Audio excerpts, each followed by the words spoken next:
Prasad, DM medical கெஸ்ட்ரான்டாலஜி பண்ணியிருக்கேன். நான் ஒரு குடல் மற்றும் இரைப்பையர் சிகிச்சை மருத்துவர், பில்ரோத் ஹாஸ்பிட்டல் மற்றும் பாலாஜி மெடிக்கல் காலேஜ் மருத்துவமனை வேலை செய்திருக்கேன்.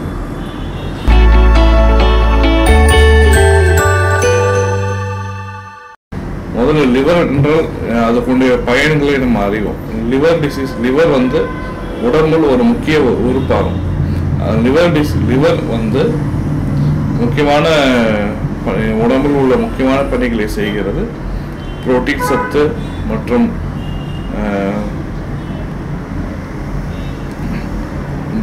பைல் ஃபார்மேஷன் மற்றும் முக்கியமான பணிகளை செய்கிறது. ரத்த உறையாமல் இருக்கிறதுக்கான கிளாட்டிங் ஃபேக்டர்ஸ் எல்லாம் லிவரல் ஃபார்ம் ஆகுது. மற்றும் உடம்பில் உள்ள அசுத்த பொருட்களை வெளியே அனுப்புவதற்கு லிவர் மிகவும் ஹெல்ப்ஃபுல்லாக இருக்குது. ஸோ இப்போ லிவர் டிசீஸ் என்றால் என்ன என்றால், எந்த லிவருக்கு உண்டான எந்த infection or any injury to the liver will cause liver disease.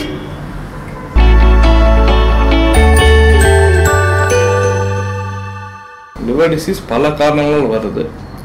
நம்ம நாட்டில் முக்கியமான காரணம் வந்து குடிப்பழக்கம். Alcohol intake is most common cause for liver disease in India and Tamil Nadu. Second cause, any infection with viral infection, hepatitis B மற்றும் hepatitis C முக்கிய காரணம். மற்ற காரணங்கள் என்னவென்று பார்த்தீங்கன்னா, ஜெனட்டிக்காக வரலாம், பரம்பரையாக வர்றதுக்கு உண்டான காரணங்கள் இருக்குது. மற்றும் பித்தப்பையிலேருந்து போகிற பாதையில் அடைப்பு எதாவது இருந்ததுன்னா லிவர் டிசீஸ் வரதுக்கு சான்சஸ், ஜாண்டிஸ் வரதுக்கு சான்சஸ்.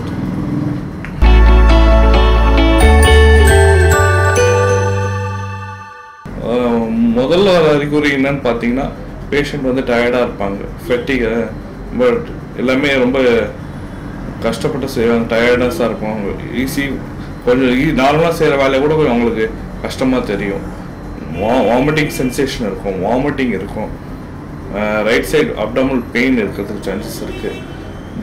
மஞ்சள் காமாலை வேணும், கண்கள் மற்றும் யூரினல் மஞ்சளாக வரத்துக்கு வாய்ப்பு இருக்குது.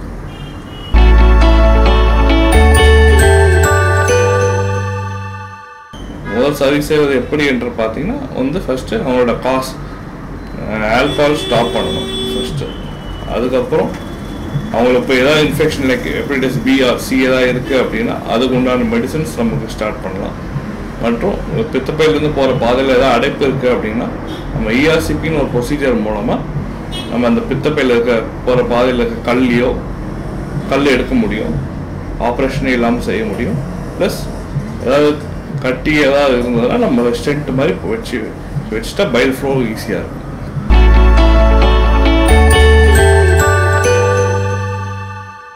முன்னெச்சரிக்கை என்ற எதுவும் இல்லை. இப்போ ஹெப்படைட்டிஸ் பின்னு ஒரு இன்ஃபெக்ஷன் சொன்னேன், நம்ம ஹெப்படைட்டிஸ் சின்னு ஒரு இன்ஃபெக்ஷன் சொன்னேன். ஸோ ஹெப்படைட்டிஸ் பி வராமல் தடுக்கிறதுக்கு தடுப்பூசி போடுறதுக்கு நமக்கு தடுப்பூசி இருக்குது. 3 தடுப்பூசி போட்டுக்கிட்டால் திருப்பி இன்ஃபெக்ஷன் வராமல் தடுக்கலாம். ஹெப்படைட்டிஸ் சிக்கு அது மாதிரி தடுப்பூசி எதுவும் வரல இது வரைக்கும்.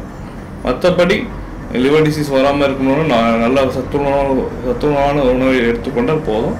ஆல்கஹால் அவாய்ட் பண்ணுறது பெட்டர்.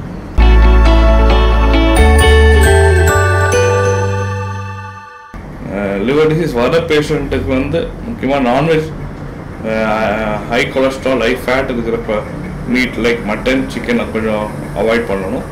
மற்றபடி அவங்க ஊரில் சொன்னாங்கன்ட்டு நாட்டு மருந்து, இந்த ஸ்டார் அதெல்லாம் கொஞ்சம் அவாய்ட் பண்ணுறது நல்லது. தேங்க்ஸ்.